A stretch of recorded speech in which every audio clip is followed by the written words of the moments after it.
হাইকোর্টে বিজেপি বিধায়ক অশোক দিনদার আগাম জামিন মঞ্জুর। নবান্ন অভিযানে পুলিশকে হুমকির মামলায় আগাম জামিন মঞ্জুর হয়েছে। আরো বিস্তারিত জানতে কথা বলবো আমাদের প্রতিনিধি সৌভিক মজুমদারের সঙ্গে। সৌভিক, আদালতে ঠিক কি হলো?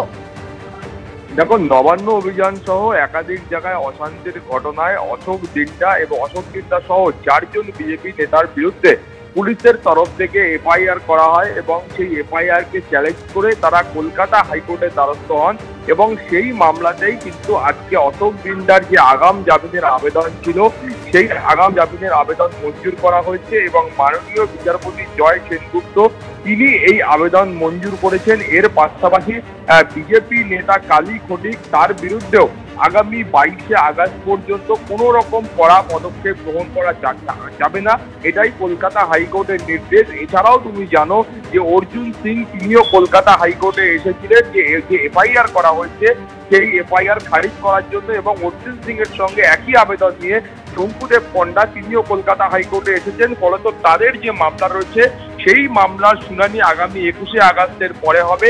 কিন্তু আপাততভাবে দুই বিজেপি নেতা অশোক দিন্দা এবং কালী খটিক তারা কলকাতা হাইকোর্ট থেকে সাময়িক মুক্তি পেয়েছেন। অশোক দিন্দার আগাম জামিনের আবেদন মঞ্জুর করা হয়েছে এবং 22শে আগস্ট পর্যন্ত কালী খটিকের বিরুদ্ধে কোনো রকম কড়া পদক্ষেপ গ্রহণ করতে পারবে না পুলিশ। ধন্যবাদ সৌভিক।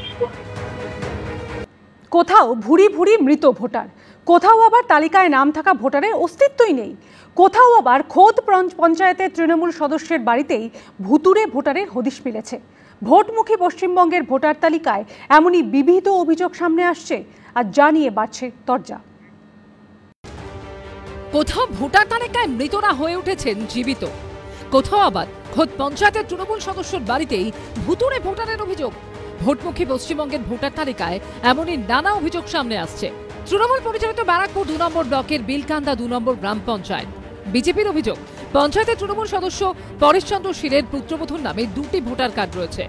এপিক নম্বর আলাদা, স্বামীর নাম এক জায়গায় ভোটারের নাম শতাব্দী শীল, আরেক এপিক নম্বরে তিনি হয়ে গেছেন শতাব্দী বিশ্বাস শীল। তৃণমূল কি করেছে, বাংলাদেশ থেকে রোহিঙ্গা এনেছে, নিজের বাড়ির লোকেদের 3-4টা করে ভোটার কার্ড রেখে দিয়েছেন। এই নিয়ে প্রশ্ন করতে মেজাজ হারান তৃণমূলের পঞ্চায়েত সদস্য। নির্বাচন কমিশনের দপ্তরে যাও আর বিএলওর কাছে যাও, আমার কিছু বলার নেই, যা বলার ওরা বলুক, করুক, ওটা ভুতুরে ভোটার হলে ওটা কেটে দিক। উত্তর 24 পরগনার বসিরহাট পুরসভার 6 নম্বর ওয়ার্ড। এই ওয়ার্ডে 225 নম্বর বুথে মোট ভোটার 984 জন। এদের মধ্যে 26 জন মৃত ভোটার বলে অভিযোগ। কিছু নাম আছে, 2-1 নাম আছে 22 সালে পৌরসভা ভোটের আগে মারা গেছে। পৌরসভা ভোটে তারা ভোট দিয়েছে, 2024 লোকসভা ভোটে তারা ভোট দিয়েছে। কি করে ভোট দিল? তাদের আত্মারা ভোট দিয়েছে এসে। মালদার গাজলেও একই ছবি। শালাইডাঙ্গা অঞ্চলের 98 নম্বর বুথে সিংহপাড়া এলাকায় ভোটার তালিকায় 25 জন মৃতের নাম রয়েছে বলে অভিযোগ। এর মধ্যে নাকি 17 বছর আগে মৃত ভোটারও রয়েছেন। এখানে মনে হয় কোনো কারচুপি হচ্ছে ভোট নিয়ে, নাহলে ভোটগুলো কাটছে না কেন? 25 জনের মতো মারা গেছে, এটা তো কেটে যাওয়ার কথা, কিন্তু নতুন ভোটার লিস্ট বেরিয়েছে তাও কাটছে না।